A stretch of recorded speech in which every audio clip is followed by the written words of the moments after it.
गाड़ी को पीछे कर देते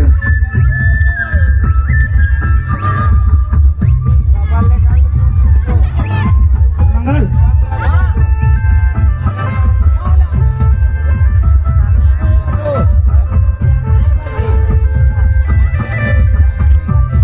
हेलो मंगल ट्रैक्टर को भी थोड़ा सा आगे करो, पीछे करो और बाजा को थोड़ा बाजा गाड़ी को भी पीछे कर दो। ड्राइवर का है बोलो जल्दी से बाजा गाड़ी थोड़ा पीछे कर देते।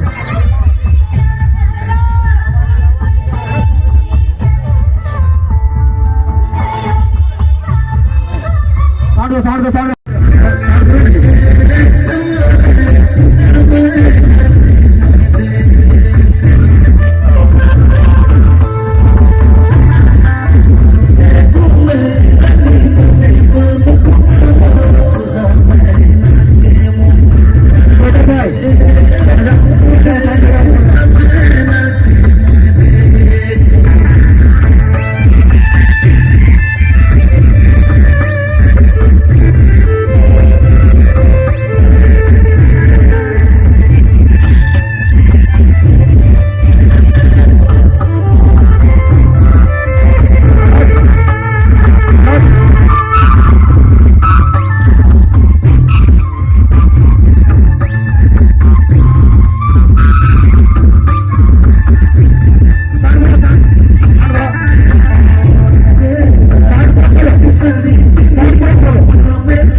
लड़का लोग एक साइड लड़की लोग साइड।